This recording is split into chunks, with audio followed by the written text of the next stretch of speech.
User को मैं show कैसे कराऊंगा? यूज़र को तो हमेशा HTML जाती है और HTML में हम चीज़ों को भेजेंगे। तो अब आपका सवाल होगा कि भाई HTML के अंदर मैं किस तरह अपने जावास्क्रिप्ट का वेरिएबल यूज़ करूँ, क्योंकि रिटर्न स्टेटमेंट के बाद तो HTML आ रही है, तो वो तो रिस्ट्रिक्शन हो गई। तो इसलिए हम इसने क्या किया, जब काउंटर की वैल्यू चाहिए थी ना, काउंटर की वैल्यू चाहिए थी, तो मिस ने क्या किया, एक अदर कर्ली ब्रैकेट लगा दिया। क्या कर दिए? एक अदर कर्ली ब्रैकेट लगा दिए। अब बटन क्या चीज है? HTML का टैग है। बटन क्या है? HTML का टैग है।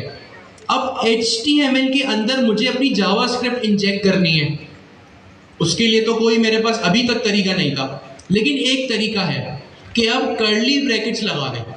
जब आप कर्ली ब्रैकेट्स लगाएंगे ना और उस स्पेसिफिक वेरिएबल का नाम लिखेंगे, तो उस स्पेसिफिक वेरिएबल में जो भी आपकी वैल्यू होगी आपके पास आ जाएगी। जैसे हमारे इस केस में काउंटर नाम का एक वेरिएबल था, मिस ने यहाँ क्या किया, काउंटर लिख दिया। तो जो भी काउंटर में वैल्यू 5 थी, 5 आ गई। मिस अगर आप इसको 25 करेंगी या जो भी 100 करेंगी, क्या ये भी रिफ्लेक्ट होगा? पहले इनसे पूछते हैं। यहाँ लिखे है let counter is equals to 5, तो ब्राउजर में मेरे पास यहाँ पे 5 आ रहा है। अगर मैं यहाँ पे काउंटर की वैल्यू चेंज करके फॉर एग्जांपल 100 कर दूं या कुछ भी कर दूं, 100 कर दी, क्या ये 100 मुझे 5 की जगह दिखेगा? अभी देख लेते हैं। तो देखिए ये मुझे इस तरह दिख रहा है, तो आप इसको इस तरह यूज करेंगे जी।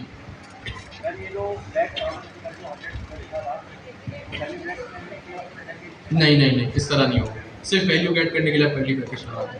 अगर आप कर्ली ब्रैकेट्स लगा के नीचे लेट काउंटर लिखेंगे तो वो तो स्कोप में आ जाएगा।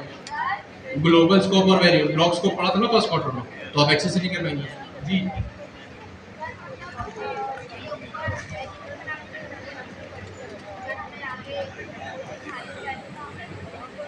आप इस वैल्यू को हम चेंज करेंगे ना, ये तो वेरिएबल का कॉन्सेप्ट है कि जब भी आपको वैल्यू चेंज करनी होती है तो आप वेरिएबल में लिखते हैं।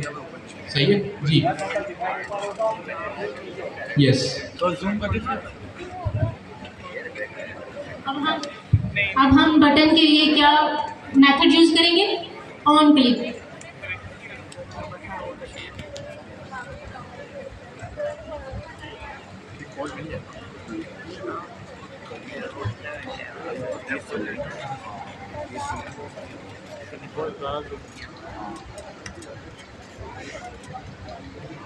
ये क्या हुआ, कोई बताएगा? ये हैंडल इंक्रीमेंट जहाँ पे क्यों लिखा है?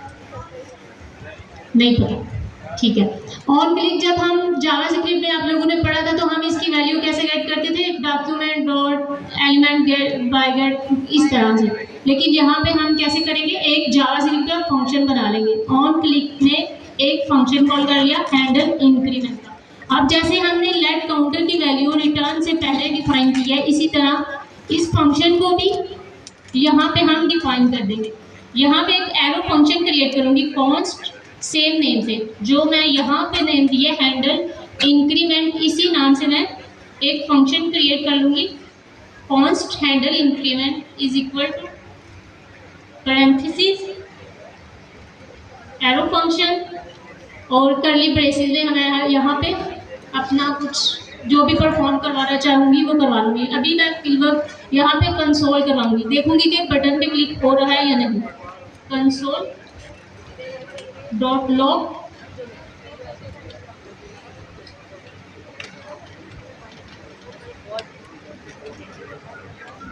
Edit value. अब हम कंसोल में देखते हैं कि जब हम बटन पे क्लिक कर रहे हैं एक्शन परफॉर्म हो रहा है या नहीं। अभी आपने देखा होगा हैंडल इंक्रीमेंट पे एक एरर आ रहा था जब हमने फंक्शन को अभी बनाया नहीं था तब। अभी हम फंक्शन बना लिया हैंडल इंक्रीमेंट के नाम से, अब वो एरर रिमूव हो गया। अब हम कंसोल में देखते हैं ये एरर क्यों आ रहा है भाई? यूज क्लाइंट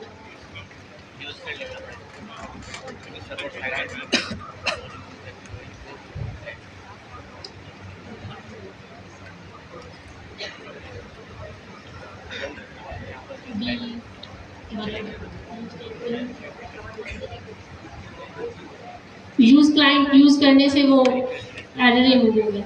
अब हम कंसोल में देखते हैं हमारे पास बटन पे क्लिक करने से कोई एक्शन परफॉर्म हो रहा भी है या नहीं। इंक्रीमेंट के जो बटन है वहाँ पे हमने एक हैंडल लगाया, एक फंक्शन लगाया। जब मैं इस पर क्लिक कर रही हूँ तो आपको शो हो रहा होगा एडिट वैल्यू, जो मैंने कंसोल करवाई है एडिट वैल्यू। जितनी दफ़ा भी मैं इस पर क्लिक करूँगी वो उतनी दफ़ा काउंट हुआ जा रहा है, 4 5 6 7, मतलब कि हमारा बटन लग गया, परफॉर्म हो रहा है। अब हम इसको UI पे कैसे करवाएंगे वो देखते हैं।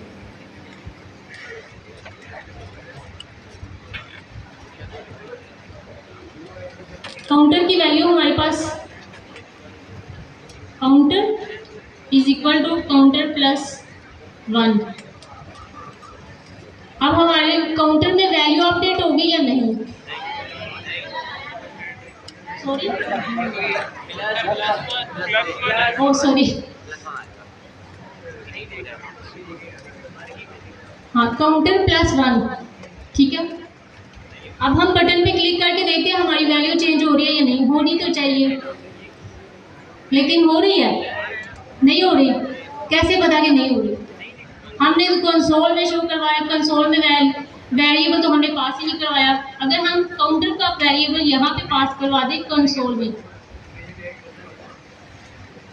अभी देखिएगा वैल्यू अपडेट हो रही है।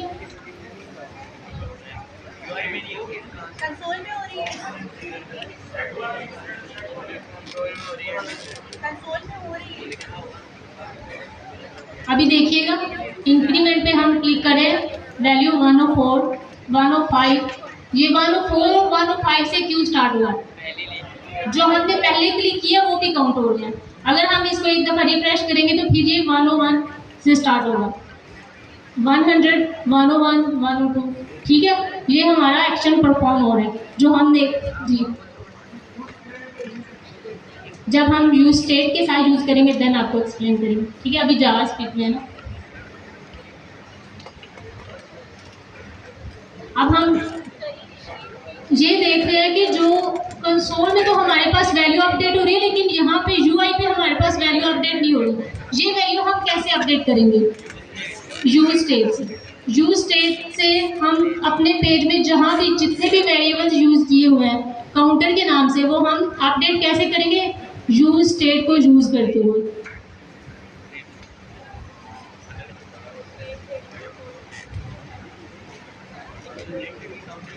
यूज स्टेट को हम कैसे यूज करेंगे? यूज स्टेट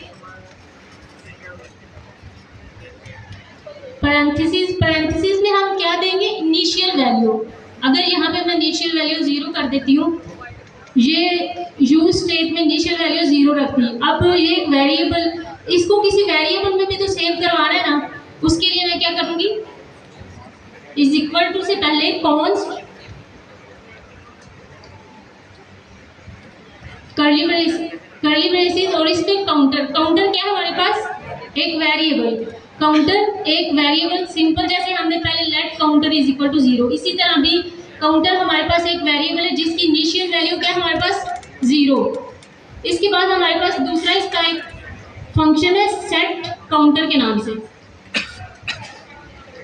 सेट काउंटर ये क्या करेगा? ये काउंटर की वैल्यू को कंट्रोल करेगा। अभी यूज स्टेट पे एरर क्यों आ रहा है?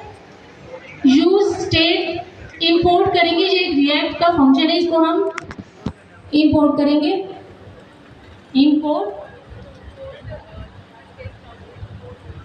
ये एक रिएक्ट का हुक है तो हम इसे इंपोर्ट करेंगे। Import react, sorry import use state from react. अभी वो एरर रिमूव हो गया। अब हम यूज स्टेट में क्या दो चीज़ें यूज़ की है। एक काउंटर जो कि हमारे पास एक वेरिएबल है, इस वेरिएबल की इनिशियल वैल्यू हमारे पास 0 है, और उसके बाद सेट काउंटर। सेट काउंटर क्या है? हमारे पास एक फंक्शन जो इस वैल्यू को अपडेट करेगा, जो इस काउंटर इस वेरिएबल को कंट्रोल करेगा, ठीक है। सेट काउंटर जब हम काउंटर की वैल्यू अपडेट करेंगे वो कहाँ से अपडेट होगी? वो कौन सा मेथड परफॉर्म करेंगे? Set counter. समझ आई इस बात की? काउंटर हमारे पास एक सिंपल वेरिएबल है, जब हम इसमें कुछ भी परफॉर्म करवाएंगे, जब भी ये अपडेट होगा तो कैसे होगा? सेट काउंटर से। सेट काउंटर एक फंक्शन है जो काउंटर की वैल्यू को अपडेट करेगा। जहाँ हमने ज़ीरो इनिशियल वैल्यू डिफाइन किया है। यहाँ हम ट्रू, फॉल्स, ऑब्जेक्ट, एरे कुछ भी और एम्प्टी स्ट्रिंग कुछ भी हम पास कर सकते हैं। ये हमारे यूज़ केस पे डिपेंड करता है हम किस लिए यूज़ करें। अभी हम एक काउंटर की वैल्यू देख रहे हैं, एक सिंपल काउंटर का फंक्शन है हमारे पास जो हम देख रहे थे, इसलिए इसकी वैल्यू इनिशियल क्या है हमारे पास 0। अब यूआई पे मैंने जहाँ जहाँ पे काउंटर यूज़ किया है वहाँ पे इसकी वैल्यू अपडेट होगी या वही होगी 100? क्या होगी? 0। देख लेते, ठीक है। ये हमने यूज स्टेट यूज़ किया है और हमारे पास जहाँ भी काउंटर यूज़ किया था वहाँ पे वैल्यू अपडेट होगी जो हमने यूज स्टेट में इनिशियल वैल्यू सेट की है 0। यहाँ हम कुछ भी सेट कर सकते हैं 100, 5, 10, 15 एनीथिंग, तो वो हमारे पास यहाँ पे वैल्यू आ जाएगी, ठीक है। अब हम इंक्रीमेंट पे जब क्लिक करेंगे तो हमारे पास कंसोल में परफॉर्म हो रहा है, लेकिन यूआई में अभी भी नहीं हो रहा। क्यों नहीं हो रहा? सेट काउंटर को हम अपने बटन वाले फंक्शन में यूज़ करेंगे जी।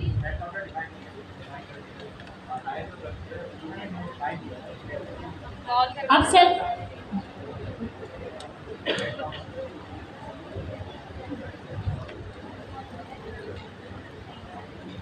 सेट काउंटर में मैंने वो वाली देखिए, अब देखें जब मैं बटन पे क्लिक कर रही हूँ हमारे पेज में जहाँ जहाँ पे भी काउंटर का वेरिएबल यूज हुआ है वो स्टेट उस वैल्यू को अपडेट कर रही है। कैसे? जब सेट काउंटर का फंक्शन कॉल हैंडल होगा तो क्या डोम एनालाइज करेगा फ़ौरन से और उसको जहाँ जहाँ पे भी पेज पे काउंटर की वैल्यू मिली है वो सबको अपडेट कर देगा। इसका सबसे ज़्यादा फ़ायदा यही है यूआई पे कि हम एक ही वेरिएबल को जितनी दफ़ा भी यूज़ करेंगे वो उसकी वैल्यू को अपडेट कर देगा। अभी आपने जितना पढ़ा है, मैं VS कोड बोलूँ, थोड़ा सा इसको जूम आउट करें। यूज स्टेट और हैंडल इंक्रीमेंट, इन दो फंक्शंस में, इन दो चीज़ों में क्या हो रहा है इसको ऑब्जर्व करें और अपने बराबर वाले को समझाने की कोशिश करें। 1 मिनट है आपके पास। सिर्फ इंक्रीमेंट का बनाना था और डिक्रीमेंट का बातें बनाती।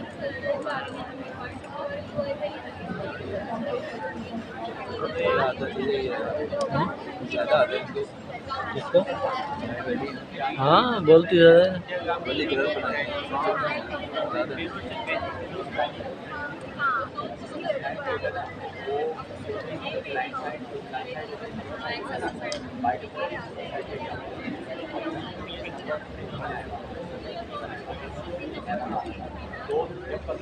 अच्छा जी, तो अभी आपने देखा कि स्टेट क्या होता है। जब भी आपको कंपोनेंट की करंट पीस ऑफ इंफॉर्मेशन चाहिए वो स्टेट होता है। फिर स्टेट गेट कैप्चर, सारी बातें बंद, फोकस सारा यहाँ पे। जब आपको स्टेट चाहिए होती है तो आप रिएक्ट हुक्स का यूज़ करते हैं। क्यों? क्योंकि रिएक्ट हुक्स पहले से प्री डिफाइंड फंक्शन है। प्रोग्रामिंग में ये बेस्ट प्रैक्टिस समझी जाती है कि कोई चीज़ पहले से है, आप खुद अपना जो है वो टाइम लगा के दोबारा से वो चीज़ कर रहे हैं, तो ये एक बेस्ट प्रैक्टिस समझी जाती है। तो अब रिएक्ट हुक्स को यूज़ करें ताकि आप कंपोनेंट की स्टेट को गेट कर सकें, कंपोनेंट की इंफॉर्मेशन को गेट कर सकें। जब कंपोनेंट की इंफॉर्मेशन गेट करने की बारी आती है तो आपके पास एक बिल्ट इन रिएक्ट का फंक्शन है यूज स्टेट। आपको नाम से ही पता चल रहा है कि भाई स्टेट गेट करने के लिए ये खास फंक्शन आपके काम आए, ठीक है। अच्छा, फिर हमने यहाँ पे क्या किया, हम यहाँ पे आ गए अपने VS कोड में। हमारी यहाँ पे जो है वो हमारा माइलस्टोन ये था, हमें अचीव ये करना था कि बटन पे क्लिक हो और 1 का इंक्रीमेंट होता रहे। इसको आप यूँ कर सकते हैं कि आपने एक ऐड टू कार्ट की फंक्शनैलिटी तो देखी होगी या हो सकता है उसको खुद भी यूज़ किया हो। आप करते क्या है, आप बटन पे क्लिक करते हैं ना तो आपका प्रोडक्ट जो है वो कार्ट में इम्प्लीमेंट हो जाता है। ये इसकी एक रियल वर्ल्ड एग्जांपल है। इसकी एक एग्जांपल ये हो सकती है कि आप अपने हाथों में तस्बीह काउंटर पहनते हैं, देखा तो होगा। उसमें होता क्या है कि आप एक मरतबा जब उस बटन पे क्लिक करते हैं आपका जो काउंट है वो +1 हो जाता है, ऐसा ही है। तो यहाँ पे हमने ऐसे ही कुछ बनाने की कोशिश की, एक काउंटर एप्लीकेशन फीचर कुछ भी कह लें आप इसको, ऐड टू कार्ट फंक्शनैलिटी कुछ भी कह लें। अच्छा, तो मेरा यहाँ पे माइलस्टोन क्या था कि मुझे काउंटर एप्लीकेशन बनानी थी। अच्छा, अब जब मैं यहाँ पर आया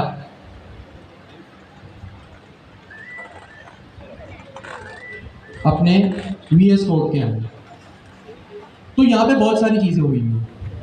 सबसे पहले क्या हुआ है, मिस ने एक UI बनाई। आपने फ्लो तो देखा ही होगा कि मिस ने क्या किया, एक अलग UI बनाई। UI का मतलब ये जो बटन वगैरह लगाया, हेडिंग लगाई, डिप लगाई, यानी यूज़र इंटरफेस मिस ने बनाया।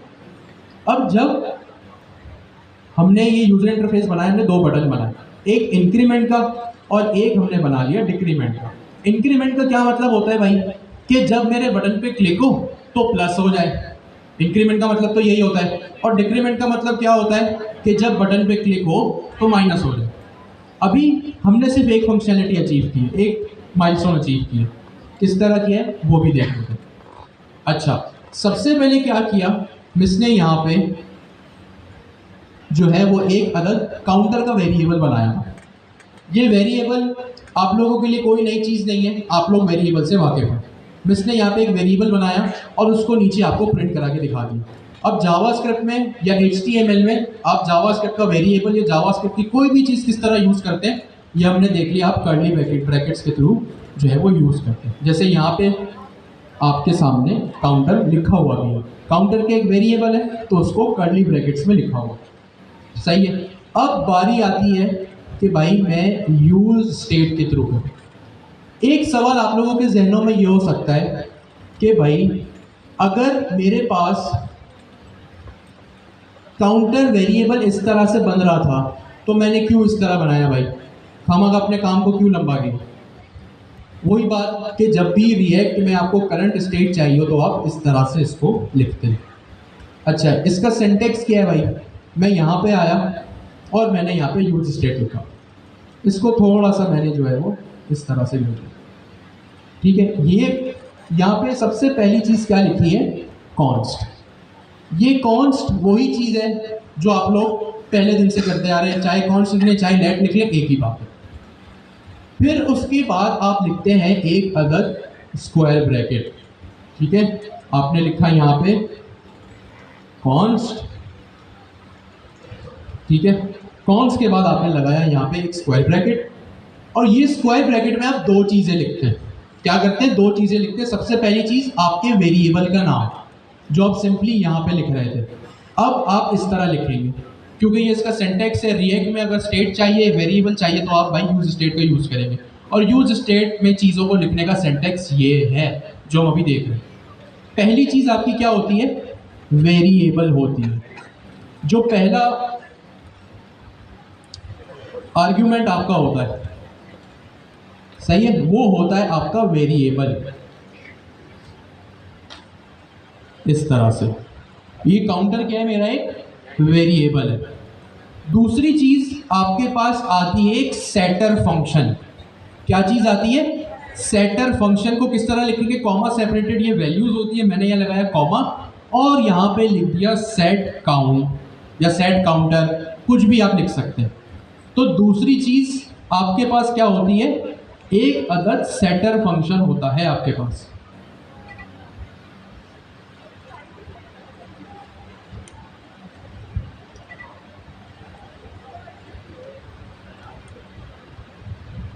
वेरिएबल,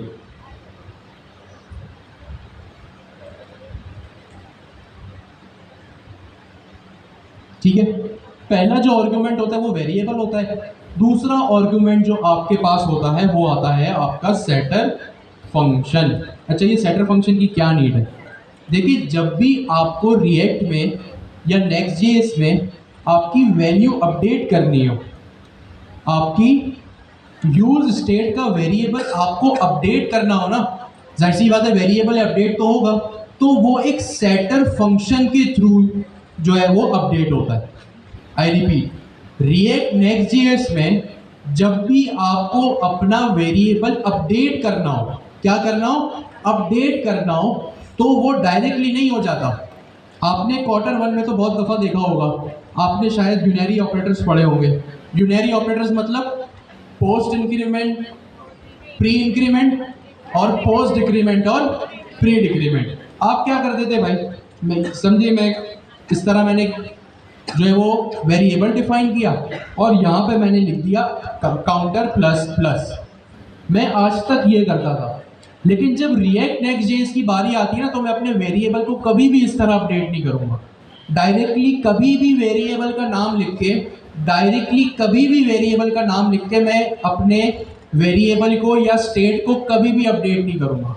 वो होगा हमेशा सेटर फंक्शन के थ्रू, इस तरह से। तो दूसरा आर्गुमेंट जो होता है वो आपका सेटर फंक्शन होता है। तो मैंने यहाँ पे लिख दिया set count is equals to use state round brackets. अच्छा, अब एक चीज, क्या इसका नाम हमेशा सेट ही होना चाहिए और काउंटर ही होना चाहिए? देखिए, ये चीज़ों को क्या करता है, इस तरह से जब आप एक कन्वेंशन को फॉलो करते हैं, ये कन्वेंशंस होते हैं। कन्वेंशन का क्या मतलब होता है कि डेवलपर्स ने आपस में कम्युनिटी में डिसाइड किया हुआ है कि भाई जब इस तरह का कुछ काम होगा तो हम इसको इस तरह से लिखेंगे। मैं यहाँ पे चाहूँ अपने सेटर फंक्शन का नाम ABCD कर दूँ, मुझे कोई रोकेगा नहीं। मैं XYZ कर दूँ, अपना नाम इस तरह का लिख दूँ, कोई रोकेगा नहीं। लेकिन क्योंकि ये एक सेटर फंक्शन है, तो सेटर फंक्शन है तो ये शुरू होगा सेट से, और जो भी वेरिएबल का नाम होगा या स्टेट का नाम होगा मैं आगे वो चीज़ लिख दूंगा। मैं इस वक्त वेरिएबल का नाम काउंटर है तो मैंने लिखा काउंटर। अब सपोज करें मेरे पास एक और स्टेट है कि भाई मेरे पास एक वेरिएबल है, पहला आर्गुमेंट क्या होता है? वेरिएबल होता है। तो मैंने यहाँ कंट्री लिख दिया, कॉमा। अब मुझे इसका एक सेटर फंक्शन भी बनाना है, इस तरह तो मैं छोड़ नहीं सकता। तो सेटर फंक्शन के लिए मैं यहाँ लिखूंगा सबसे पहले सेट, और जो मेरे वेरिएबल का नाम है मैं यहाँ लिख दूंगा सेट कंट्री। फिर ज़हन में रहे ये चीज़ हमेशा होगी कैमल केस में। एक तो आप लोग ये कन्वेंशन फॉलो करने में आप लोगों को मुश्किल होती है, सही है। कैमल केस मतलब पहले वर्ड का पहला लेटर स्मॉल, दूसरे वर्ड का पहला लेटर कैपिटल। सेट कंट्री कर दिया, आगे आएगा यूज स्टेट, और यहाँ पे मैं लिख दूंगा फॉर एग्जांपल पाकिस्तान। ठीक है। अब फॉर एग्जांपल एक और हम जो है वो एग्जांपल ले लेते हैं। मुझे यहाँ पे कलर सेट करना, मतलब एक कलर की स्टेट बनानी है, तो मैं उसको किस तरह लिखूंगा? सबसे पहले लिखूंगा कॉन्स्ट स्क्वायर ब्रैकेट, मुझे क्या सेट करना है? कलर। तो मैंने यहाँ लिख दिया कलर, कॉमा सेपरेटेड वैल्यूज, इसका सेटर फंक्शन क्या होगा? तो मैंने लिख दिया सेट कलर, और आगे यूज स्टेट और कलर का नाम। तो ये चीज़ एक वेरिएबल होता है, एक होता है सेटर फंक्शन। फिर यूज स्टेट कहाँ से आ रहा है आपका? रिएक्ट से। कहाँ से आ रहा है? रिएक्ट से। देखो इसको इंपोर्ट करने का तरीका है, इंपोर्ट कर्ली ब्रैकेट्स में इंपोर्ट होगा, import curly brackets use state from react. अभी हमने कहा ना ये रिएक्ट के हुक से, रिएक्ट की तरफ से प्री डिफाइंड चीज़ें आ रही हैं, सही है। तो मैंने इसको रिएक्ट से मंगवा लिया, ये वही यूज स्टेट है जो मैंने यहाँ पे इंपोर्ट किया। इसके बाद क्योंकि फंक्शन है तो फंक्शन के लिए राउंड ब्रैकेट्स लगा दिए, और इसके अंदर जो भी चीज़ आ रही है ना भैया, वो आपकी कहलाएगी इनिशियल वैल्यू, सही है। क्या कहलाएगी ये? Initial value. जैसे यहाँ पे मेरी इनिशियल वैल्यू 0 है तो मैंने यहाँ पे 0 लिख दिया। इसी तरह दूसरी जो मेरे सेटर फंक्शन था, सॉरी जो दूसरा स्टेट था, उसकी इनिशियल वैल्यू क्या है? पाकिस्तान। तो पहला आर्गुमेंट काउंटर वेरिएबल, दूसरा सेटर फंक्शन, और यहाँ पे इनिशियल वैल्यू। अभी मुझे काउंटर चाहिए, मैंने काउंटर लिख दिया, सही है। एक सेकेंड, अभी यहाँ पे मैं एक इनिशियल वैल्यू डिफाइन कर देता हूँ, फॉर एग्जांपल 1। मुझे 1 से शुरू करना है, तो मैंने क्या किया, मैं अपने ब्राउज़र में आऊँगा, ये रहा मेरा लोकल होस्ट। तो देखिए यहाँ पे ये वही 1 है जो इनिशियल वैल्यू से डिफाइन हुआ है। जो भी इनिशियल वैल्यू आप डिफाइन करेंगे इस तरह से, ये मैंने क्या किया, इनिशियल वैल्यू डिफाइन की, और ये सीधा आके बैठ गई यहाँ काउंटर वेरिएबल में। मेरा पहला आर्गुमेंट वेरिएबल था, पहला आर्गुमेंट मेरी स्टेट थी, तो मैं ये जो भी डिफाइन करूँगा ना भाई, ये काउंटर में आके बैठ जाएगा। चलिए मैं इसका नाम थोड़ा चेंज करता हूँ, फॉर एग्जांपल नंबर कर देता हूँ, और यहाँ मैं कर देता हूँ सेट नंबर, ठीक है, ताकि थोड़ी आप लोगों को एग्जाम्पल भी दूसरी दिखने को मिले, सही है। अब आपने क्या किया, ये जो भी आपने वैल्यू सेट की, ये इस नंबर के वेरिएबल में आके बैठ गई।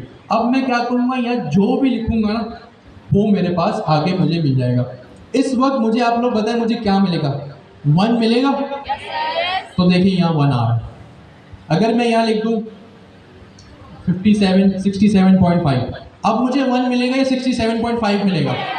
तो देख ले मुझे 67.5 मिल रहा है यहाँ पे। इसके बाद मैंने क्या किया, इसको दोबारा मैं वहीं ले आता हूँ, सही है।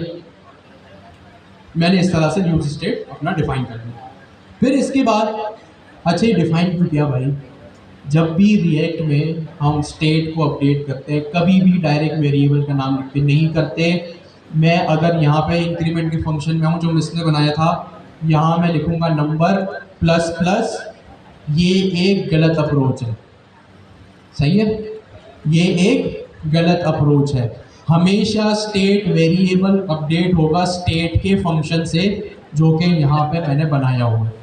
मेरी इस वक्त क्या लॉजिक है कि बटन पे क्लिक हो तो 1 का इंक्रीमेंट हो जाए। मेरा सेटर फंक्शन का नाम क्या है, सेट नंबर, मैंने लिखा सेट नंबर और राउंड ब्रैकेट्स। अब ये मुझे एक एरर भी दे रहा है, देखते हैं भाई क्या है।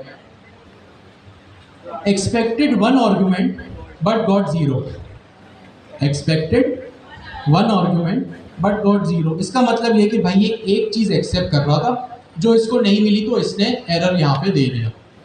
अब क्या होगा, क्या मांग रहा है ये, क्या आर्गुमेंट मांग रहा है भाई, ऐसा ये आर्गुमेंट होगा हमेशा आपका स्टेट वेरिएबल। अभी हमने बात की ना, स्टेट वेरिएबल हमेशा अपडेट होगा स्टेट फंक्शन से, सही है। स्टेट वेरिएबल हमेशा होगा स्टेट फंक्शन के थ्रू। तो जैसे आपने यहाँ स्टेट फंक्शन लिखा, अब इस फंक्शन के अंदर आपका स्टेट वेरिएबल आएगा।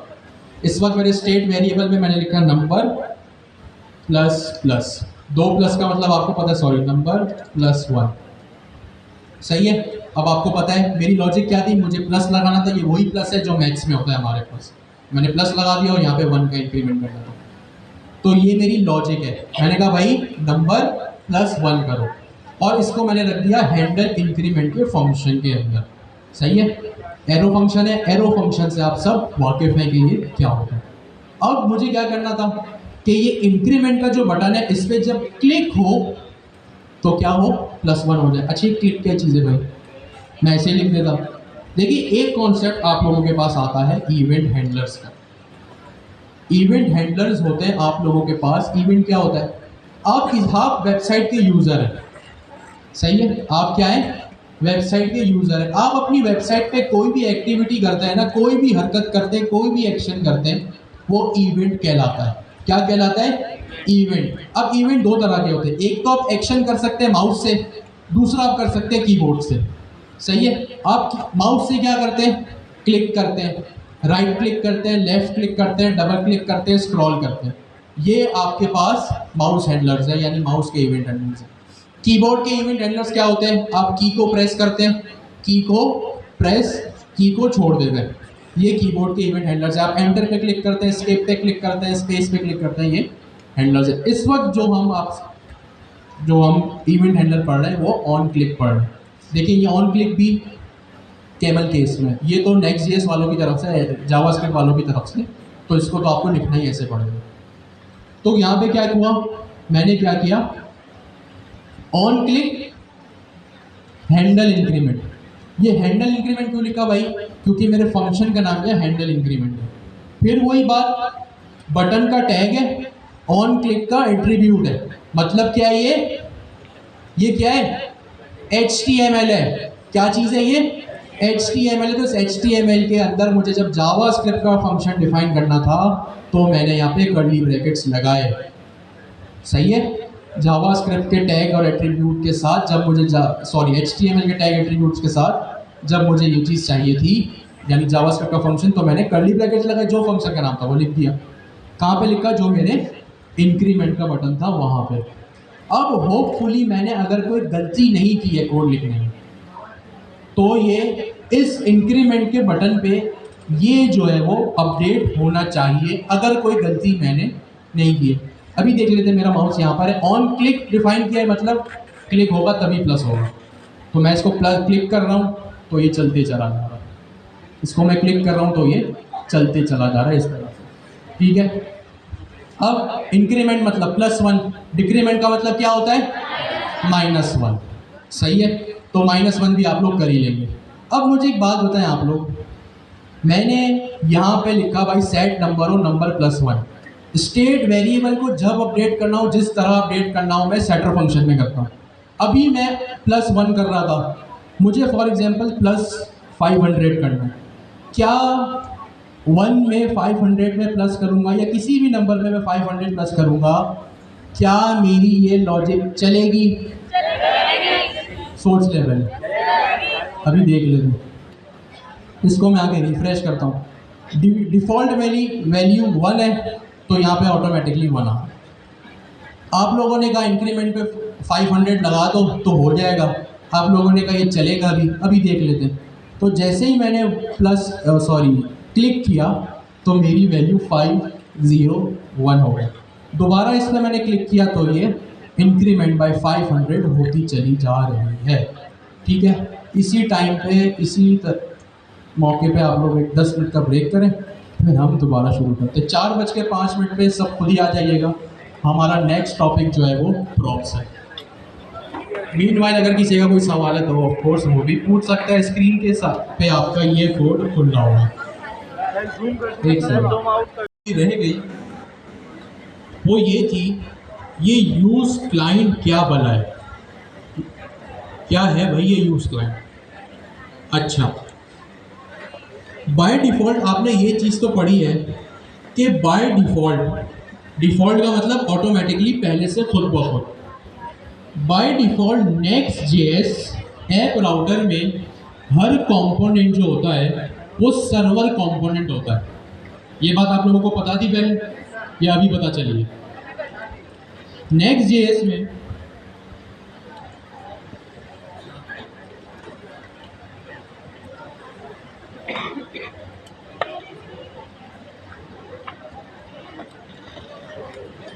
ठीक, तो बाय डिफ़ॉल्ट ऑटोमेटिकली खुद ब खुद नेक्स्ट.js ऐप राउटर में हर कंपोनेंट जो होता है वो आपका सर्वर कंपोनेंट होता है। सर्वर कंपोनेंट का मतलब होता है कि वो कंपोनेंट जो हमेशा सर्वर पे रेंडर हो और फिर आपके पास आए। रेंडरिंग थ्योरी आप पढ़ चुके हैं गैस, सही है, तो आपको पता होगा। अच्छा, तो अब यहाँ क्यों यूज़ क्लाइंट लिखा और यूज़ क्लाइंट से होगा क्या, लिखा क्यों? देखिए, बाय डिफ़ॉल्ट सर्वर कंपोनेंट होता है। जब भी आपको कभी रिएक्ट का कोई भी हुक यूज़ करना हो, आई रिपीट, जब भी आपको रिएक्ट का कोई भी हुक यूज़ करना हो तो आप क्या करते हैं? अब मैं सारा कोड हटा देता हूँ, ये जितना भी सब लिखा है ना, हर चीज़ रिमूव कर देता हूँ। यहाँ से मैं हेलो लिख देता हूँ, या डिफ के टैग में मैं क्या करता हूँ, यहाँ पे एक अदद हेलो लिख लेता हूँ। ठीक है, यहाँ आपने क्या लिखा? हेलो लिख लिया। मेरी इस पूरी फाइल में अब एक इम्पॉर्टेंट चीज़ है, वो है यूज स्टेट। मैं एक काम करता हूँ, यूज क्लाइंट को भी हटा देता हूँ। मैंने यहाँ पे क्या किया, यूज स्टेट को इंपोर्ट किया और यूज स्टेट को मैंने यहाँ पे यूज़ कर दिया। मैं ब्राउज़र पे आऊँगा और यहाँ पे देखूँगा मेरे पास एक अदद फेल्ड टू कंपाइल का एरर आ रहा है। ये एरर क्या चीज़ है भाई? एरर को पढ़ना सीखें। एरर को पढ़ना नहीं सीखेंगे आप लोगों का प्रोग्रामिंग में कोई फ़ायदा नहीं। ऐसा बहुत कम होगा अगर कोई यहाँ पहले से इंडस्ट्री में काम करता हो या कोई हल्का फुल्का कोर्स किया उसका यहाँ से पहले, उसको ये बात पता होगी कि प्रोग्रामिंग का दूसरा मतलब ही यही है कि एरर्स को काउंटर कर करके अपने सोल्यूशन पे पहुंचना। एरर को पढ़ना सीखिए। क्या लिखा है यहाँ पे? You are importing a component that needs use state. क्या कह रहा है ये? आप कंपोनेंट में अपने यूज स्टेट को यूज कर रहे हो, जो कि हकीकत भी हमने यूज स्टेट लिखा है ना अभी। It only works in a client component. तो आप क्या करो भाई, यूज क्लाइंट लगा दो यहाँ पे। So there are server components by default. ये वही बात है कि भाई सर्वर कंपोनेंट बाय डिफॉल्ट होते हैं। जब भी यूज स्टेट यूज करना है वो एक क्लाइंट कंपोनेंट में होगा। ठीक है, तो क्या करो, यूज क्लाइंट लगा दो। अच्छा, इसका क्या मतलब है भाई? क्या सर्वर कंपोनेंट में यूज स्टेट हम यूज नहीं कर सकते? नहीं कर सकते। क्यों यूज नहीं कर सकते भाई? जब भी रिएक्ट हुक्स होता है ना, चले पहले ये समझते हैं यूज क्लाइंट का क्या मतलब है। तो मैं क्या करता हूँ, यहाँ पे सिंपली एक अदद यूज क्लाइंट लगा देता हूँ। यूज क्लाइंट कैसे लगेगा? फाइल के सबसे टॉप पे, फाइल के सबसे टॉप पे बिल्कुल लाइन नंबर 1 पे आप लगाएंगे डबल कोट्स और यहाँ पे सिंपली लिखेंगे यूज क्लाइंट। हर चीज़ होगी स्मॉल में। देखिए इस तरह मैंने यूज क्लाइंट लगाया, देखते हैं एरर गया नहीं गया। एरर यहाँ पे चला के सिंपली आपको एक हेलो का मैसेज मिल गया। इससे पहले मेरा कोड गायब हो जाए, मुझे दोबारा लिखना पड़े, मैं इसको ले आता हूँ। और एक मेरा फंक्शन भी आ गया, यूज क्लाइंट भी यहाँ पे आ गया। मैंने दोबारा यहाँ पे देखा, रिफ्रेश किया, कोई एरर नहीं। क्यों? क्योंकि मैंने यहाँ पे यूज क्लाइंट लिखा है। अच्छा, यूज क्लाइंट का क्या मतलब है? यूज करो क्लाइंट को। क्लाइंट का मतलब यहाँ पे सिर्फ क्या है? एक चीज होती है आपके पास सर्वर। सर्वर क्या होता है? इंटरनेट से रखा हुआ डाटा, जो भी चीज इंटरनेट पे हो वो आपकी सर्वर कहलाती है। क्लाइंट क्या होता है? क्लाइंट होता है आपका ब्राउजर। क्लाइंट क्या होता है? आपका ब्राउजर। अब जब भी यूज स्टेट या किसी भी रिएक्ट हुक की जब बात आती है ना, उसको ब्राउजर का सपोर्ट चाहिए होता है। आई रिपीट, जब भी यूज स्टेट या किसी भी रिएक्ट हुक की बारी आती है, उसको ब्राउजर का सपोर्ट चाहिए होता है। साइड सी बात है, सर्वर पे तो ब्राउजर होता नहीं है, तो इसीलिए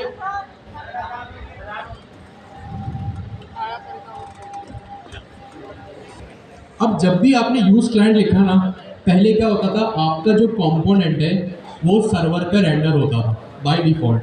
अब जब आपने यूज क्लाइंट लिख लिया, आपका ये पूरा का पूरा कंपोनेंट जो है वो कहाँ होगा? ब्राउजर पे रेंडर होगा। इसीलिए क्यों आपने लिखा? क्योंकि यहाँ आपने एक रिएक्ट का हुक डिफाइन किया हुआ है। रिएक्ट का हुक डिफाइन किया हुआ है, एक ये रीज़न है क्योंकि रिएक्ट के हुक्स को ब्राउजर का सपोर्ट चाहिए होता है, नंबर 1।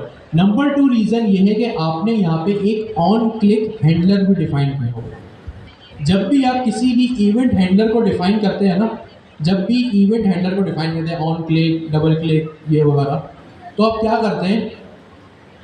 अब क्लिक भी जाहिर सी बात है ब्राउजर पे ही करते हैं ना। यहाँ पे मैं आया, ये मेरा ब्राउजर है, मैं क्लिक कहाँ कर रहा हूँ? उस बटन पे। ये जाहिर सी बात है ब्राउजर पे ही हो रहा है। मैं सर्वर पे तो कहीं क्लिक नहीं कर सकता या लेफ्ट क्लिक नहीं कर सकता। तो 2 वजह से यहाँ पे यूज क्लाइंट लगा हुआ है। एक तो रिएक्ट होके इस वजह से, या फिर जो है वो मेरे पास एक इवेंट हैंडलर है। जब भी आप किसी इवेंट हैंडलर को जो है वो यूज़ करेंगे, आपको ब्राउज़र का सपोर्ट चाहिए होगा, मतलब यूज़ क्लाइंट का डायरेक्टिव आपको लगाना पड़ेगा। तो इस वजह से हमने यूज़ क्लाइंट लगाया। ठीक हो गया। अब मैं क्या करता हूँ, अब जो हमारा टॉपिक है वो है प्रॉप्स। क्या है? प्रॉप्स। प्रॉप्स का मतलब होता है प्रॉपर्टीज। Props slash properties. जैसे रिएक्ट स्टेट, अभी जो आपने स्टेट पढ़ा, जैसे स्टेट आपके रिएक्ट नेक्स्ट जेएस एप्लीकेशन की बैकबोन होती है ना, इसी तरह प्रॉप्स का भी उतना ही सिग्निफिकेंस है। जिस तरह आप प्रॉप्स लिखते हैं या स्टेट लिखते हैं, स्टेट की जितनी इंपॉर्टेंस है उतनी ही इंपॉर्टेंट यहाँ पे आपके पास प्रॉप्स की भी है। स्टेट और प्रॉप्स जो है वो आपके रिएक्ट या नेक्स्ट जेएस एप्लीकेशन के जो होते हैं वो बैकबोन होते हैं। अच्छा, प्रॉप और प्रॉपर्टीज कब यूज़ होते हैं, कहाँ यूज़ होते हैं और क्या होता है? आप सबको यहाँ पे कंपोनेंट का मतलब तो पता ही है। कंपोनेंट क्या होता है? जब भी आपको स्मॉल चंक्स ऑफ HTML को यूज़ करना हो, आप उसको कंपोनेंट में स्टोर कर देते हैं। अब यहाँ पे एक और कॉन्सेप्ट इंट्रोड्यूस होता है प्रॉप्स का। आपके कंपोनेंट में प्रॉप्स भी होते हैं। अब आप उसको किस तरह लिखते हैं, क्या लिख सकते हैं, अभी हम देखते हैं। अभी हमने एक चीज़ पढ़ी कि कंपोनेंट होते हैं। उस कंपोनेंट में अभी जो हमने स्टेट पढ़ा ना, उसको भी अपने जहन में रखेंगे। आपने जो यहाँ पे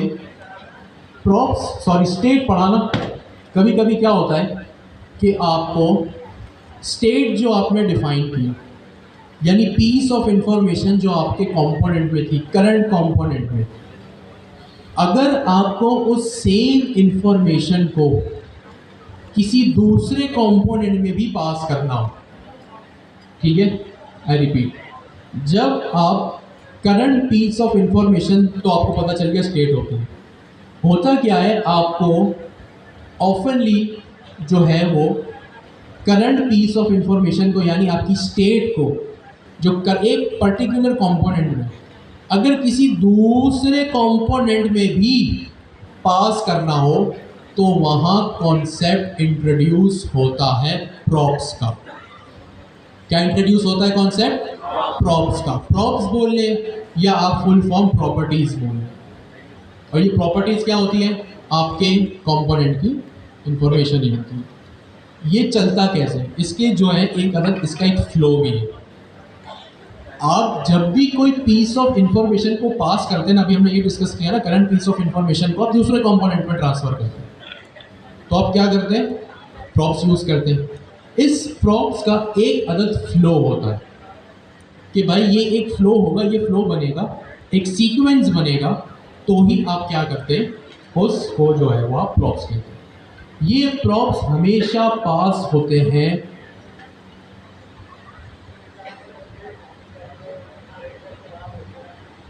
पेरेंट कंपोनेंट से चाइल्ड कंपोनेंट। मैंने यहाँ पे फॉर एग्जांपल एक अदद फाइल बनाई पेरेंट कंपोनेंट डॉट TSX।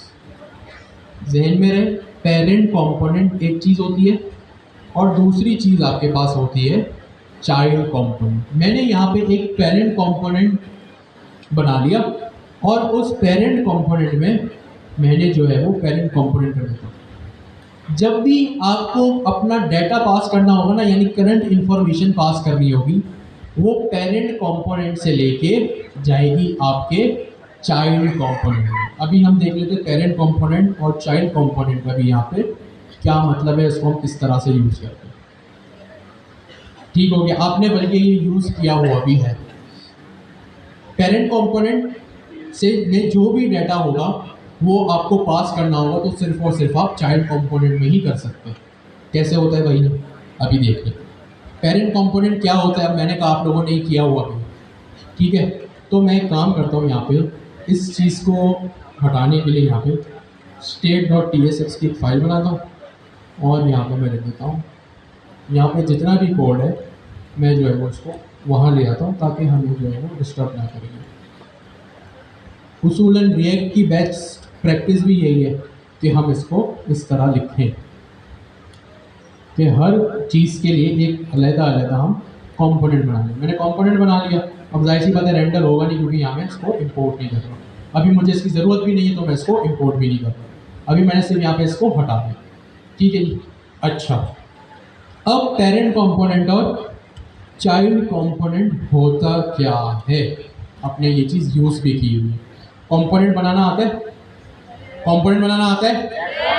ये होता है आप, चलिए इस स्टेट से हम शुरू करते हैं। Import state from state. ये जो मैंने स्टेट कंपोनेंट बनाया इसको यहाँ मैं बना दिया, यहाँ पे इसको इंपोर्ट किया, सिंपली इसको मैंने रेंडर कर दिया। और जब मैं यहाँ आऊँगा तो मुझे कोई चेंज नहीं दिखेगा क्योंकि ऑफकोर्स कोड तो वही लिखा हुआ है यहाँ पे, ठीक है। यहाँ पे देखिए इस तरह से ये मेरे पास इंपोर्ट हो गया। ये वही स्टेट का कंपोनेंट है जो मैंने यहाँ बनाया। देखिए मैं यहाँ कुछ भी लिख दूँ आपको यहाँ भी रिफ्लेक्शन दिखेगी, ठीक हो गया। अच्छा, ये काम आपने किया। अब इसमें पेरेंट कंपोनेंट चाइल्ड कंपोनेंट का क्या कॉन्सेप्ट है भाई? अच्छा, ये जो मैंने स्टेट का कंपोनेंट बनाया, आप क्या करते हैं? कंपोनेंट बनाते और बना के छोड़ नहीं देते, उसको कहीं ना कहीं रेंडर भी करते हैं। क्या करते हैं? कंपोनेंट बनाते हैं, कहीं ना कहीं रेंडर भी कर देते हैं। अब कंपोनेंट मेरा बन गया, ये रेंडर कहाँ पे हो रहा है? page.tsx में। सही है, मैंने state.tsx नाम का एक अभी कंपोनेंट बनाया मैंने, और उसको क्या किया ताकि वो ब्राउजर पे शो हो सके, तो वो उसको मैंने page.tsx में रेंडर करा दिया। सिंपल, इसमें तो कोई रॉकेट साइंस नहीं है, ये तो हम बहुत दफ़ा कर चुके हैं। अगर किसी ने अभी भी नहीं किया तो फिर क्या ही बात है उसकी, ठीक है।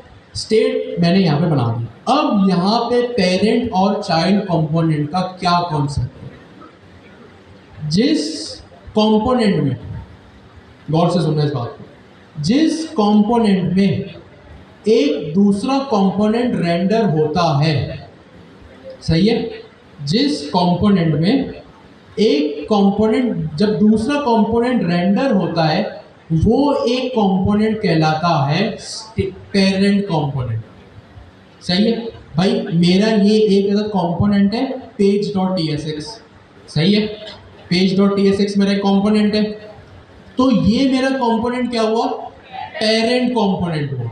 जिस कॉम्पोनेंट में एक दूसरा कॉम्पोनेंट रेंडर हो रहा होता है, जिस कॉम्पोनेंट में एक दूसरा कॉम्पोनेंट रेंडर हो रहा होता है, वो पेरेंट कॉम्पोनेंट कहलाता है।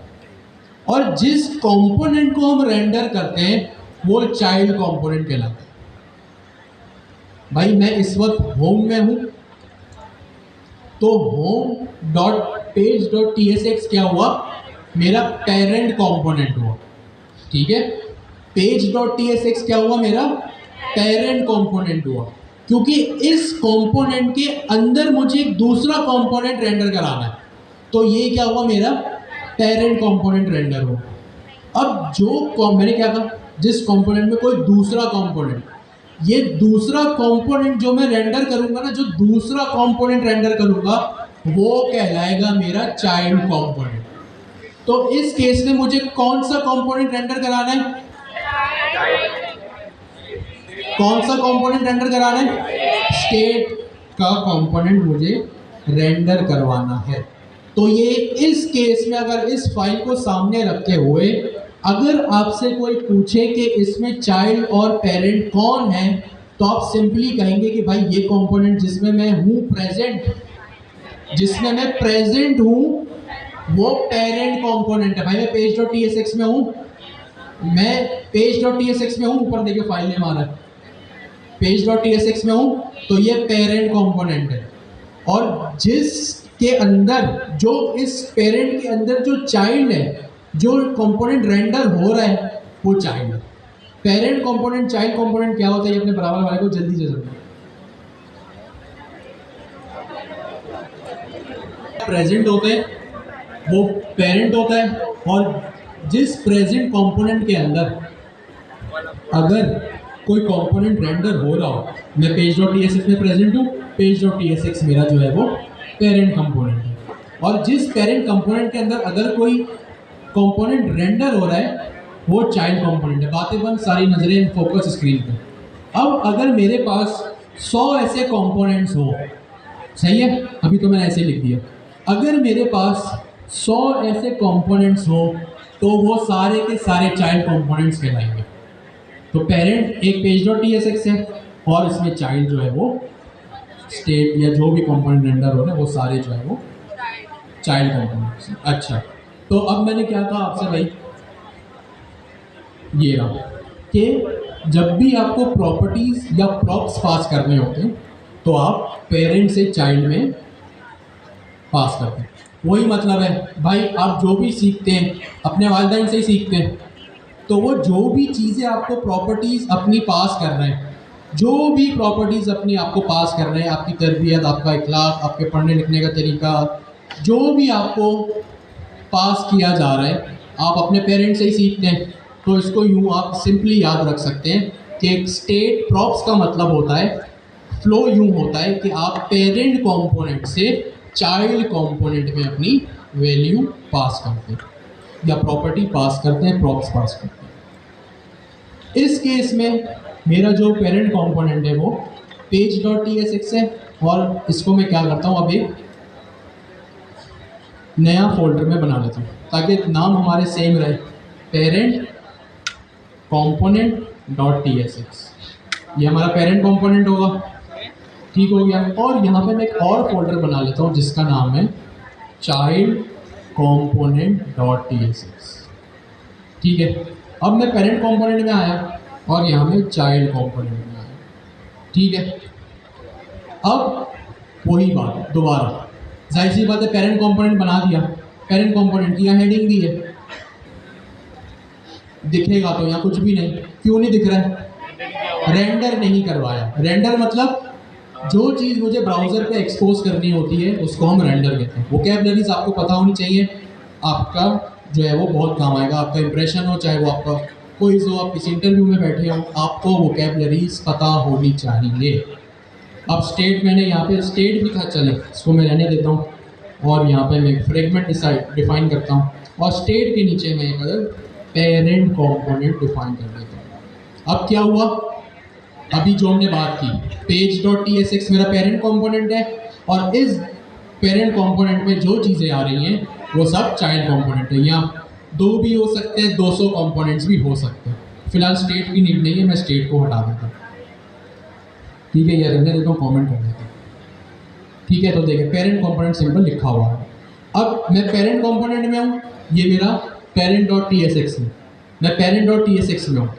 अब मुझे क्या करना है, मैं चाह रहा हूँ कि ये चाइल्ड कंपोनेंट किसी तरह इस पेरेंट कंपोनेंट का चाइल्ड बन जाए। तो मैं क्या करूँ, सिंपल जो काम अभी वहाँ क्या यहाँ कर लूँगा। जैसे मैं क्या करूँगा, जिस फाइल में मैं हूँ वो पेरेंट कंपोनेंट है, और यहाँ जो कंपोनेंट मेरा रेंडर होगा वो क्या होगा, चाइल्ड कंपोनेंट होगा। तो parent.tsx को मैंने पेरेंट कंपोनेंट बना दिया। ठीक है, parent.tsx को मैंने पेरेंट कंपोनेंट बना दिया क्योंकि मैं इस फाइल में प्रेजेंट हूँ। और जिस प्रेजेंट फाइल में आप होते हैं, जिस करंट फाइल में वो आप होते हैं, अगर कोई भी कंपोनेंट उसके अंदर रेंडर हो रहा वो चाइल्ड होता है। तो मेरे इस केस में चाइल्ड कंपोनेंट हो रहा है, तो मैं कहाँ पर हूँ, child.tsx में यहाँ पे आ गया। जाहिर सी बात है, पेरेंट कंपोनेंट में यहाँ कोई डाटा लिखा नहीं है, सिर्फ ये रेंडर हो रहा है, और यहाँ पे सिंपल चाइल्ड कंपोनेंट लिखा हुआ है, तो यहाँ पे मुझे चाइल्ड कंपोनेंट दिख रहा है। ठीक है, तो पेरेंट और चाइल्ड का ये कॉन्सेप्ट है। अब आते हैं हम अपने प्रॉप्स के ऊपर। यहाँ तक किसी का कोई सवाल है? जी, यहाँ तक पेरेंट चाइल्ड में कोई सवाल है? प्रॉप्स में हम आए, पक्की बात है? चलिए चाइल्ड, अब हम आते प्रॉप्स पे। जब भी आप प्रॉप्स को यूज़ करते हैं तो आपको एक अदद जो है वो फ्लो को माइंड में रखना पड़ता है। ये बात गौर से सुनिएगा, अब ये बिल्कुल रिएक्ट नेक्स्ट जेएस की टेक्निकलिटी पे हम बात कर रहे हैं।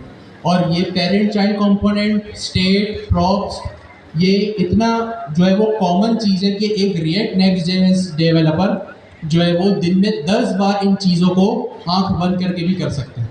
तो ये इतना कॉमन और इतना इजी कॉन्सेप्ट है। अभी आप लोग बिगनर से थोड़ा सा टाइम लगेगा पिक करने में, लेकिन इस पे आपका हाथ इतना साफ होना चाहिए कि यार कभी भी आपको ये फ्लो बनाना पड़े आपसे फ़ौरन बन जाए, क्योंकि ये इतना कॉमन है। रोज़ाना रिएक्ट नेक्स्ट जेएस डेवलपर दिन में 10 बार इस चीज़ पे काम करता है। ठीक है, अब प्रॉप्स क्या होते हैं? एक फ्लो, जब भी प्रॉप्स की बात आएगी एक अदद फ्लो आपके जहन में होना चाहिए। वो फ्लो क्या है कि पेरेंट कंपोनेंट से जब डाटा निकलेगा तो चाइल्ड में जाएगा, ये होता है प्रॉप्स। आप जो भी सीख के आते हैं अपने पेरेंट से सीखते हैं। वो कहते हैं ना, इंसान जो भी सीखता है अपने बड़ों से सीखता है। तो पेरेंट से आपने जो भी सीखा, जो सीखा वो है प्रॉप्स, और आप है चाइल्ड कंपोनेंट, आपके पेरेंट से पेरेंट कंपोनेंट। ठीक हो गया। अब मैं डाटा पास करता हूँ। अभी तो ये हमने एक एग्जांपल देख ली ना, ऐसे रिएक्ट के टर्म्स में अब मैं यहाँ पे डाटा पास करता हूँ। सही है, मैंने क्या डाटा पास किया, अभी कुछ मैं फैंसी नहीं करता, इसको सिंपल मैं यहाँ पे वेरिएबल बना लेता हूँ। क्या वेरिएबल? सिंपल एक वेरिएबल लेट पॉइंट करके, अभी कुछ फैंसी नहीं करेंगे। मैंने लिखा लेट फॉर एग्जांपल वैल्यू, नाम कुछ भी हो सकता है वेरिएबल का, मैंने यहाँ लिख दिया क्लिक हियर। सही है, या फॉर एग्जांपल नेम, और यहाँ पे मैंने अपना नाम लिख दिया। ठीक हो गया जी, यहाँ तक तो सबको आता है। अभी वही बात, पेरेंट से चाइल्ड में डाटा पास होगा, और अब यहाँ होने वाला पेरेंट कंपोनेंट में मैं हूँ और यहाँ ये हो रहा है, तो ये चाइल्ड कंपोनेंट। इसमें डाटा कैसे पास करें? आपने HTML के एट्रीब्यूट्स तो देखे हैं। जैसे एट्रीब्यूट्स क्या होता है, इमेज का टैग है, और इस टैग के अंदर ये रहा इमेज कंपोनेंट, इमेज का टैग है, और यहाँ पे क्या है, मेरे पास src की एक अदद चीज़ है, src लिखा हुआ है, और ऑल्टरनेट का एट्रीब्यूट लगा हुआ है। जो भी चीज़ ओपनिंग टैग में आती है ना, जैसे ये इमेज का ओपनिंग टैग है, यहाँ पे मैंने ये 2 चीज़ें पास की, ये मेरे 2 एट्रीब्यूट्स हैं। सही है, जैसे अभी मैंने ऑन क्लिक लिखा था, ऑन क्लिक एट्रीब्यूट है। हम पहली क्लास से जब से टेलमेंट पढ़े क्लास नेम लिख रहे हैं, क्लास नेम एट्रीब्यूट है। तो HTML के टैग में इस तरह की जो भी चीज़ है ना वो एट्रीब्यूट कहलाती है। ठीक है, अब यहाँ पे अच्छा मैं वहाँ चला, सॉरी, ठीक है कोई बात नहीं। अब प्रॉप्स किस तरह पास होते हैं? पेरेंट से चाइल्ड में होते हैं, और एक एट्रीब्यूट की शक्ल में पास होते हैं। आई रिपीट, प्रॉप्स पेरेंट से चाइल्ड और एक एट्रीब्यूट की शक्ल में पास होते हैं। इस एट्रीब्यूट को अभी मैंने क्या था, ओपनिंग टैग में जो भी आता है वो एट्रीब्यूट कहलाता है। अब ये आप एट्रीब्यूट आप यहाँ पे रिएक्ट के कॉन्टेक्स्ट में मेरा कंपोनेंट जो रेंडर हो रहा है उसमें आया। मैंने यहाँ पे लिख लिया फॉर एग्जांपल, अभी मैं वैल्यू चेंज करके लिखता हूँ, ये चले अभी सेम लिखता हूँ, बाद में इसको चेंज करूँगा। मैंने यहाँ पे लिख दिया फॉर एग्जांपल नेम, एट्रीब्यूट पास हो गया। इस तरह से पेरेंट से चाइल्ड में आपका डाटा पास होता है। इस कोड को देखें, कोई सवाल तो पूछें। अभी ये नेम में एरर क्यों आ रहा है इसको छोड़ दें, इस कोड को देखते हुए जल्दी से कोई सवाल है तो पूछे, नहीं है तो फिर आगे बढ़ते हैं। जी नहीं, अच्छी बात है, बाकी वो भी नहीं।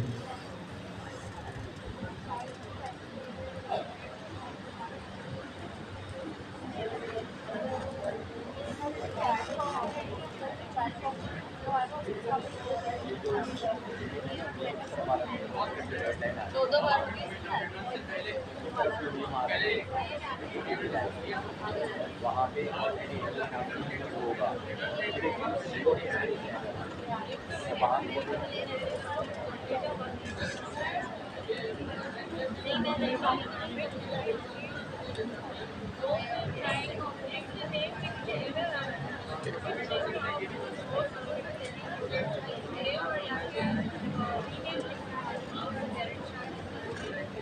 ठीक हो गया जी। प्रॉप्स पेरेंट से चाइल्ड में और पेरेंट से चाइल्ड में डाटा इस तरह पास होता है। जी आपका कोई सवाल है?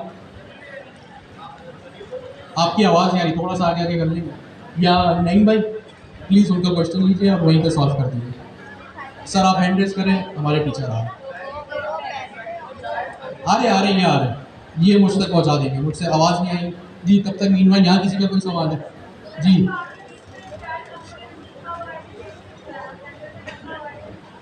ये चीज़, हाँ तो इसका क्या?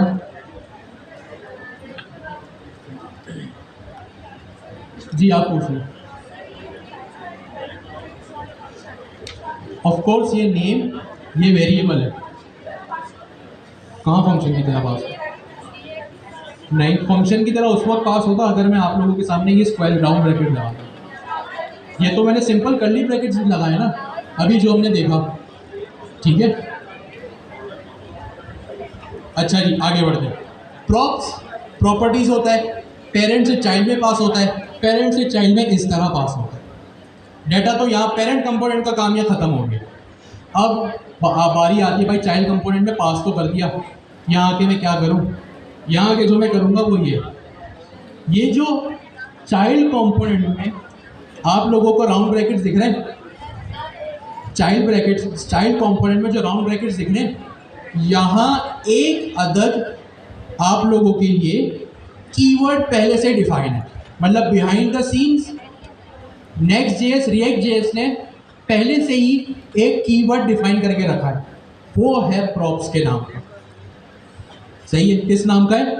प्रॉप्स के नाम का, वही जो हमने पढ़ा। ये एरर क्या दे रहा है इस वक्त? ये मुझे कोई एरर नहीं दे रहा, बस कह रहा है यूज़ नहीं किया आपने, नहीं टाइप एरर अभी नहीं दे रहा, ठीक है। प्रॉप्स को कह रहा है भाई ये यूज़ कर लो। सिंपल में क्या काम करता हूँ, इसको मैं यहाँ पे console.log कर लेता हूँ। console.log आपको पता है, मैंने प्रॉप्स कर दिया। एरर टाइप एरर तो नहीं दे रहा है, नहीं लगा गया शायद, चला गया। अभी टाइप एरर नहीं दे रहा, जिसने कहा था सही कहा था। अभी मैंने प्रॉप्स को एनी कर दिया, टाइप स्क्रिप्ट का एरर है, यहाँ पे मैं टाइप डिफाइन करूँगा, अभी टाइप की मुझे नीड नहीं। अभी हमारा फोकस प्रॉप्स के ऊपर। console.log किया प्रॉप्स, ठीक है। मैं यहाँ आया, console.log कहाँ होता है? अपने ब्राउज़र पे मैं आया, राइट क्लिक किया, इंस्पेक्ट किया, वही चीज़, और इसको मैं यहाँ पे ले आया। जहाँ से यहाँ पे देखिए आपके पास दो ऑप्शन, एक सबसे पहले एलिमेंट्स का आ रहा है, देखिए मेरा कर्सर अगर आप लोगों को विजिबल होता है, सबसे ऊपर देखिए एलिमेंट्स हाईलाइटेड है, उसके बराबर में एक ऑप्शन आ रहा है कंसोल का, दिख रहा है? उस कंसोल पे मैंने क्लिक किया तो क्यों नहीं आया? क्या ये? अच्छा जी सर्वर कंपोनेंट है, सॉरी माय बैड। देखिए जी ये क्योंकि एक सर्वर कंपोनेंट है ना, तो इसके console.log का जो आउटपुट आएगा ना, वो कहाँ पे आएगा? मेरे CLI में यानी ब्लैक कलर के बॉक्स में आएगा। भाई इसका मतलब आप वही समझ लें, ये रहा, ठीक है, ओ सॉरी, ये रहा, ठीक है। अच्छा ये 2 बार क्यों आ रहा है? क्योंकि 2 बार रिफ्रेश हुआ होगा इसलिए आ रहा है, इसलिए टेंशन लेने की नीड नहीं, हम सिर्फ लेटेस्ट वाले को देखेंगे। अच्छा अब मैंने क्या किया मैं दोबारा बता दूं। पेरेंट कंपोनेंट में वैल्यू डिफाइन की, चाइल्ड कंपोनेंट में एज एन एट्रीब्यूट मैंने उसको पास कर दिया, और चाइल्ड कंपोनेंट में प्रॉप्स का कीवर्ड लगा के, जहाँ पे ये चाइल्ड कंपोनेंट के ब्रैकेट्स लगे हुए थे वहाँ पे मैंने प्रॉप्स का कीवर्ड लिखा। ये कीवर्ड कहाँ से आया? आपने तो कभी भी डिफाइन नहीं किया इसको। ये कीवर्ड Next.js, React.js ने पहले ही हमें दे के रखा हुआ है बिहाइंड द सीन्स। तो मैंने प्रॉप्स लिखा, इसकी टाइप लग दी एनी, अभी मुझे टाइप की नीड नहीं है, सिंपली इसको console.log कर दिया। ये console.log क्योंकि एक सर्वर कंपोनेंट है, by default her component server component होता है ना, सर्वर कंपोनेंट है, तो इसका जो आउटपुट आएगा वो मेरे पास इस वक्त यहाँ पे आएगा। अगर ये क्लाइंट कंपोनेंट होता, क्लाइंट कंपोनेंट ब्राउजर पे रेंडर होता है, तो इसका आउटपुट जो है वो ब्राउजर पे आता। ठीक है, अब आगे चलते हैं। अब देखिए जैसे ही मैंने प्रॉप्स लिखे, ये प्रॉप्स मेरे पास कहाँ से आ रहे? चाइल्ड कंपोनेंट में। मैंने console.log किस कंपोनेंट में लगाया है? चाइल्ड कंपोनेंट में लगाया है या पेरेंट कंपोनेंट में लगाया है? चाइल्ड कंपोनेंट में लगाया है। तो console.log जो यहाँ पे आ रहा है ये चाइल्ड कंपोनेंट और TSX में, तो यहाँ आपके लिए मैं काम क्या करता हूँ, यहाँ पे अपनी वैल्यू चेंज करता हूँ। यहाँ पे मैंने वैल्यू लिख दी फॉर एग्जांपल ABCD। अब जैसे ही मैंने यहाँ ABCD लिखा, ये ABCD मेरे वेरिएबल की वैल्यू है। अब फ्लो समझे, पेरेंट से चाइल्ड में जा रहा है, इसकी वैल्यू है। ये कंपोनेंट उठ के यहाँ पे इस नेम में आया, और क्योंकि ये चाइल्ड कंपोनेंट में मैंने इसको पास किया, यहाँ पे प्रॉप्स की एक अदद कीवर्ड है मेरे पास, और यहाँ पे इस प्रॉप्स के कीवर्ड को मैंने यहाँ पे कंसोल कर दिया। होपफुली अगर मैंने कुछ गलत नहीं किया तो जो मेरी जो करंट वैल्यू ABCD है वो कंसोल में आ रही होगी। मैं यहाँ आया, नहीं आ रही, क्यों? क्योंकि मुझे एक बार ब्राउज़र को रिफ्रेश करना पड़ेगा ताकि मेरा टर्मिनल दोबारा से जो है वो जाग जाए।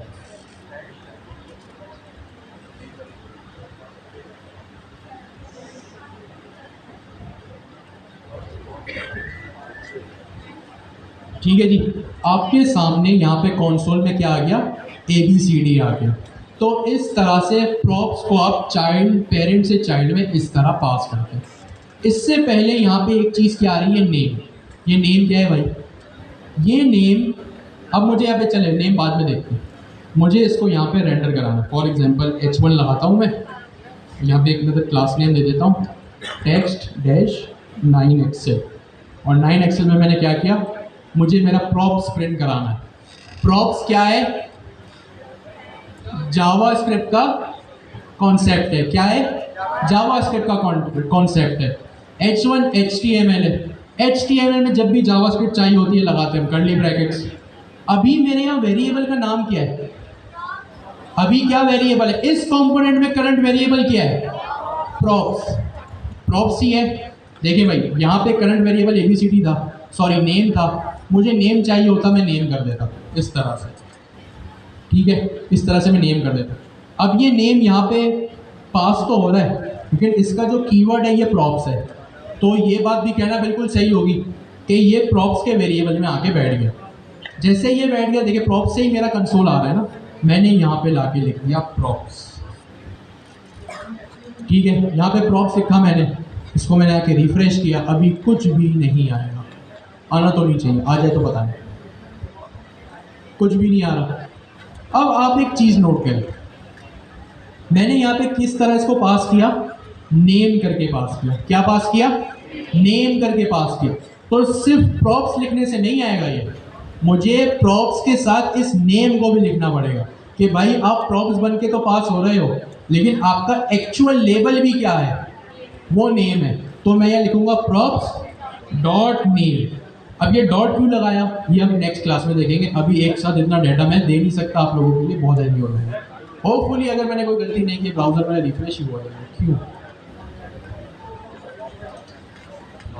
ठीक है, मैं यहाँ आया तो देखें मुझे ABCD मिल गया।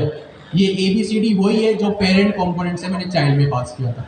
मैं अगर यहाँ वैल्यू चेंज करूँ, मैं फॉर एग्जांपल यहाँ पे कर देता हूँ संडे 2 to 5, मैंने यहाँ पे वेरिएबल की वैल्यू संडे 2 to 5 लिखी, नेम में इसको पास किया, इस तरह से पास किया और यहाँ पे प्रॉप्स में लाके मैंने इसको बिठा दिया, ठीक है, प्रॉप्स डॉट नेम, और यहाँ पे मैंने चेंज किया तो संडे 2 to 5 हो गया। अच्छा, एक ज़रूरी बात, ये प्रॉप्स डॉट नेम और ये जो नेम है जो एट्रीब्यूट बन के पास हो रहा है, ये दोनों सेम होना ज़रूरी है। अगर मैंने यहाँ पे ये लिख दिया, मैं कह रहा हूँ भाई आप ये बन के पास हो, तो मुझे क्या करना पड़ेगा, यहाँ पे प्रॉप्स डॉट नेम की जगह इसको रिप्लेस करना पड़ेगा। और अगर मैं यहाँ पे वैल्यू चेंज करता हूँ, फॉर एग्जांपल संडे की जगह मंडे कर देता हूँ, तो वहाँ पे होपफुली मेरे पास मंडे आ जाए।